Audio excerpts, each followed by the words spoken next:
que se vayan todos los que están en la mafia y que haya un cambio serio para rescatar el país y fortalecer un proceso democrático. Vamos ahora a darle la bienvenida en algunos minutos a Hernando Ceballos, exministro de Salud, porque se anuncia una movilización nacional contra la corrupción en las instituciones públicas.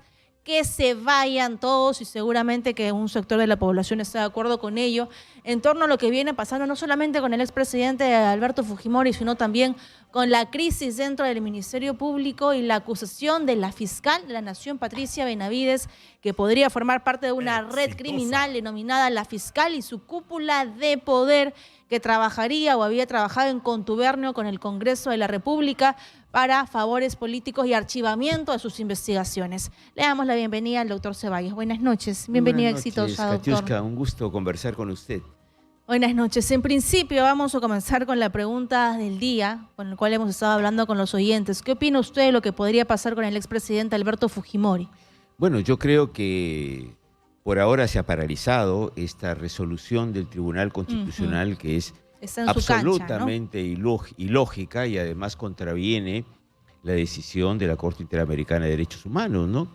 Que claramente señala que Fujimori está involucrado en crímenes de lesa humanidad y más allá de su edad debe cumplir la sentencia, ¿no? Pero creo que esta decisión del Tribunal Constitucional, ya cuestionado por distintas posiciones que ha tomado, más parece una cortina de humo, efectivamente, para tapar los grandes, valga la redundancia, destapes que ha conocido la opinión pública, que no son nuevos porque ya sabemos que estos manejos, estos enjuagues dentro de los poderes del Estado existen, pero de verdad, esto es un escándalo, ¿no? No solamente porque involucra al Ministerio Público, ¿no? Y a la fiscal de la Nación, que debe irse inmediatamente, sino además a otros poderes del Estado. Hay decenas de congresistas que aparecen implicados, ¿no?, en negocio de votaciones, que la verdad que es más que lamentable, ¿no? Yo creo que justifica la indignación de la gente y la necesidad de un cambio profundo en el país. Así es por eso que se habla de una crisis institucional, porque el Congreso no es negativo, sino la gente que está dentro del Congreso. El Ministerio Público es un talante importante para la obtención de justicia, pero tenemos a una persona que está cuestionada en este momento, y no solamente de ahora, los cuestionamientos vienen de muchos meses atrás por parte de la señora Benavides, la Defensoría del Pueblo, que debería hablar por los desprotegidos. Sin embargo, según las investigaciones, los votos de Josué Gutiérrez habrían sido coludidos en estos chats. Claro, esto motiva una reacción de la ciudadanía, pero que viene de atrás, porque efectivamente un gobierno que sigue adelante con la carga de 70 personas fallecidas por opinar, por protestar, y sin que haya un solo proceso para los responsables de esto, y que además esta actitud de reprimir cualquier forma de expresión se mantiene. Ayer ha habido una represión realmente brutal contra los trabajadores de salud, que casi la inmensa mayoría son mujeres, por reclamar sus derechos. Esto marca que estamos en un país donde hay casi nulo respeto a los derechos de las personas para opinar y, por supuesto, se extiende al derecho a tener una vida digna, porque cada vez suben más las cosas, hay una recesión importante, la desocupación se incrementa y encima una corrupción donde el Ministerio Público aparece comprando votos de los congresistas, la señora Patricia Benavides para mantenerse a cualquier costa. Por algunos temas internos que no conocemos, Katiuska, se genera un enfrentamiento con el Poder Ejecutivo y donde aparece una denuncia constitucional contra Dina Boluarte por justamente estos hechos gravísimos de las muertes ocurridas en el mes de diciembre y los primeros meses de este año, y una respuesta de Boluarte también, que es parte de una confrontación en las altas esferas del poder, que solamente nos muestran una vez más de que aquí hay una corrupción y una serie de arreglos, ¿no?, de espaldas a la ciudadanía, ¿no? Así es, y ustedes se aventuran a realizar esa movilización nacional, y digo aventura porque la gente considera que salir a marchar y a exigir sus derechos es un acto de riesgo. Bueno, es que en realidad aquí la única manera de que logremos rescatar la democracia en este país es que la gente empiece a movilizarse, empiece a opinar, salga a las calles, alce su voz, exija respeto a la posibilidad de emitir su opinión. No hay otra manera de rescatar la democracia. Si nos quedamos en nuestras casas, lo que vamos a expectar es la destrucción de nuestro país, es que el tema de inseguridad ciudadana, del alza de costo de vida, de la falta de respeto a los derechos ciudadanos, pues se siga deteriorando en el país, ¿no? ¿Y cuáles son los factores por el cual las marchas no han convocado a tanta cantidad de personas? Sé que ha habido marchas importantes aquí en nuestro país y en el interior, pero no ha sido una marcha, digamos, contundente como lo que pasó en el 2020 con el caso del expresidente Manuel Merino, por ejemplo. ¿Cuáles son los factores que hacen que la gente solamente vea desde casa, sea espectador, pero no sea protagonista del cambio? Sí, Katiuska, hay varios factores, ¿no? Tiene que ver con la represión que tuvimos en diciembre y enero. La gente siente cuando sale a protestar un grado de temor, porque aquí se han perdido todo tipo de respeto a los derechos de las personas, con impunidad absoluta. Además, este es un gobierno que parece absolutamente insensible a los reclamos sociales, tiene el respaldo de sectores de las Fuerzas Armadas y de la policía, y también de un sector muy grande de los medios de comunicación concentrados, porque Exitosa es una de las excepciones, porque coincidamos que estas movilizaciones y estas marchas no tienen la cobertura ni la difusión, ¿no?, que tienen otros acontecimientos en el país, mucho más banales. Es decir, parecería que hay un sector de los medios que apoya a la señora Boluarte, porque aquí se están jugando una serie de intereses, ¿no?, de tipo económico, político. Es clarísima la intención del Congreso de quedarse todo lo que pueda, vulnerando la Constitución y tratando de copar las instituciones del Estado. Por eso es tan importante esta convocatoria para mañana sábado a las 4 de la tarde en Plaza San Martín, porque de alguna forma es, digamos, el inicio de la expresión ciudadana, que seguramente va a seguir el 7, 8 y 9, que hay movilizaciones propuestas por las centrales de trabajadores también, en repudio a la actitud de la señora Dina Boluarte, a este clarísimo golpe de Estado que ella ha dado, junto con el Congreso, y a la vulneración de las normas democráticas para quedarse todo el tiempo que puedan, ¿no? ¿Y cuáles son los pedidos dentro de esta marcha? Porque he escuchado mucha gente que me dice, Katiuska, quiero salir a marchar. Estoy a favor de que se vayan todos, pero luego veo que hay un grupo que dice liberen a Castillo. Entonces yo no estoy de acuerdo con ello y veo que se politiza. O gente que me dice, soy de la derecha, estoy a favor de lo que ellos dicen, pero veo a, por ejemplo, Jorge del Castillo. Entonces yo no estoy de acuerdo con ese sector del APRA. Entonces los líderes de las marchas quizás no son los que están convocando o se mezclan las diferentes solicitudes. No, es que esta es una convocatoria por la democracia. Y en la democracia hay distintos puntos de vista, ¿no? La democracia significa la lucha por un país donde podamos abrir las ventanas y las puertas para que se oxigene. Democracia significa la lucha contra la corrupción. Democracia significa un diálogo fructífero para llegar a un acuerdo entre las distintas fuerzas políticas para asegurar los cambios que necesitamos.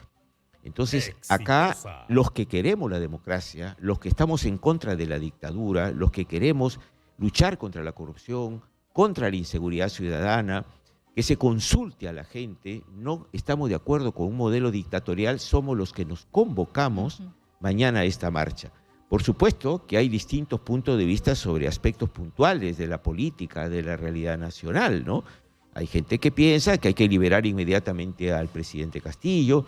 Hay quienes tienen una posición de que necesitamos avanzar claramente en una asamblea constituyente, como lo creo yo. Hay gente que dice que hay que esperar un poco, pero en lo que coincidimos en esta marcha es que no puede seguir una dictadura como la de Dina Boluarte y no puede seguir este Congreso como tal, tiene que cerrarse. Y por supuesto, la señora Patricia Benavides tiene que irse a su casa, ¿no? Porque no podemos tolerar un ministerio público en manos de una mafia como vemos en este momento, ¿no? ¿Y qué pasa después de que se van todos y no se cambian las reglas del juego? Exactamente es lo que... ¿Qué es lo que pasa después? ¿Quiénes se van a postular? ¿Los de siempre? Exactamente lo que dices, Katiuska, es parte del drama que tenemos en este país. Este es un gobierno que venimos con varias varios presidentes que han sido presos, que algunos se han suicidado, pero además estamos en el marco de una crisis política del Estado muy seria. La gente elige y a los pocos meses ya el que nos representa sentimos que no tiene la legitimidad adecuada. Y esto tiene que ver con una crisis política del Estado que necesita efectivamente reformas muy profundas. Este país no se retoca ni se resuelve solo con la convocatoria de elecciones. Necesitamos una profunda reforma del aparato estatal, de las reglas electorales, de los partidos políticos que deben dejar de ser vientres de alquiler, en fin. ¿Y eso yo creo que ese Congreso o el siguiente Congreso? No, porque cada Congreso es peor. Este Congreso no va a hacer nada, efectivamente, ni va a cambiar la Constitución, ni va a establecer nuevas reglas de juego. Por eso tiene que irse. Por eso tiene que irse la señora Boluarte, ¿no? Y después tendremos que luchar con el pueblo organizado para establecer las reformas políticas que necesitamos para cortar este ciclo vicioso de que la gente que tiene plata ocupe estos cargos, de que la política sea un negocio y lo más importante, que se dejen de atender los reclamos de las mayorías. Acá hay gente, millones de personas que la pasan muy mal, que sufre hambre, que es excluida de la salud, de la educación, y todos los años se van un promedio de 20.000 millones de nuestro país en la corrupción. Es cierto. Y eso hay que cortarlo, ¿no? Se pensó que la época más terrible del Congreso fue cuando el fujimorismo fue mayoría, pero ahora el fujimorismo tiene solo 24 votos y ha logrado alianzas inimaginables, como con los partidos políticos de Perú Libre, Bloque Magisterial, etcétera, ¿no? Entonces, a pesar de que solo tiene 24 curules, ese sector o esa misma intención, porque la corrupción no tiene color ni tinte político, sigue dominando el Congreso. Es que se han perdido porque la gente lo sigue eligiendo. Claro, pero es que no tiene otro menú la gente tiene que elegir lo que aparece, y las reglas electorales lo que le ofrecen al ciudadano es un menú de partidos políticos que no tienen vida propia, que son en realidad fruto de un negocio para poder incursionar en la política y llenarse los bolsillos de plata, acumular poder, y esto tiene que cambiar. ¿Puede cambiar? Claro que puede cambiar, pero hay que cambiar las reglas electorales. No puede ser que entendamos la democracia como elegir cada 5 años y mientras tanto tenemos que aguantarnos al que hemos elegido. Esa no es la democracia. La democracia es la posibilidad de poder fiscalizar a los que elegimos, la posibilidad de poder participar en las gestiones, ¿no? Y por supuesto, la posibilidad de entender la democracia como el poder popular, el poder de la gente, ¿no? Pero claro, ellos han amarrado con esta constitución, que es una constitución que le quita cualquier posibilidad al Estado de poder regular, que es una constitución para beneficiar los intereses de los grandes empresarios y no pensando en una verdadera protección social, que no lo garantiza esta constitución y que necesitamos avanzar hacia eso. La pandemia nos demostró que 3 décadas de crecimiento, que lo aplaudían la mayoría de los medios de comunicación, que los grandes economistas aplaudían, la pandemia nos mostró que tenemos un 80% de gente que no tiene un trabajo fijo, que no hay posibilidades para las personas de la tercera edad de asegurar una jubilación digna, que los jóvenes tienen que resignarse a trabajos precarios, porque resulta que, como eres joven, te emplean unos meses y ya si no eres útil te vas a tu casa. Y no hay posibilidades de proyectar la vida, de asegurar para tu familia un futuro, una salud digna, una educación justa, ¿no? Entonces, claro, si eso no cambia, el ciclo se va a seguir manteniendo, ¿no? Así es. Y a días de cumplirse un año del golpe de Estado o intento de golpe de Estado del expresidente Castillo y la sucesión constitucional de la presidenta Boluarte, ¿qué hemos aprendido de esto, de este año? Lo que hemos aprendido es varias cosas en realidad, pero hay que repensarlo. Una de ellas es que más allá de los errores de Castillo, que efectivamente los ha cometido, aquí ha habido una actitud de un grupo de derecha intolerante que no ha permitido que las promesas de Castillo, que la gente esperaba que se cumplieran, no avanzaran ni un centímetro. Es decir, aquí hay grupos de poder, Katiuska, que impiden que cualquier proyecto de transformación para darle un mínimo de seguridad social a la gente pueda avanzar. Ahora, esto se tiene que cortar. Solo se va a cortar si la gente se moviliza y si la gente lucha, ¿no? ¿Se perdió la oportunidad con Dina Boluarte de llamar a elecciones generales? Debió llamar inmediatamente, pero si tuviera un mínimo de sentido común y de decencia, realmente. Lo digo con estas palabras, sin ánimo de faltarle el respeto a nadie, pero Pedro Castillo con su fórmula gana las elecciones con un conjunto de propuestas y un programa. Y esto debió respetar la señora Boluarte. Y lo que hizo fue aplicar el programa de los que perdieron las elecciones. Y no solamente eso, sino avaló y promovió la muerte de casi 70 peruanos. Y aquí no pasó nada. ¿Y quién gobierna para usted? Para mí gobierna una coalición mafiosa y lo que ha pasado ahora con la fiscal nos lo muestra, ¿no?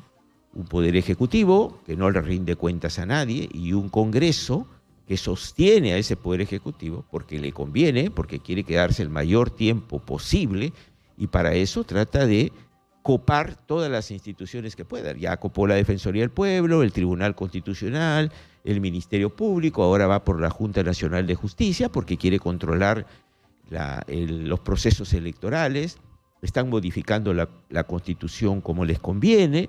Bueno, vamos a profundizar un régimen claramente dictatorial si la gente se lo permite. Y yo no creo que sea así. Bien, señor Ceballos, por favor, hagamos la invitación a toda la población que está buscando un cambio y esta frase bastante conocida y mencionada, que se vayan todos. Que se vayan todos los que están en la mafia y que haya un cambio serio para rescatar el país y fortalecer un proceso democrático. Gracias. Hernando Ceballos, soy ministro de Salud aquí en Exitosa.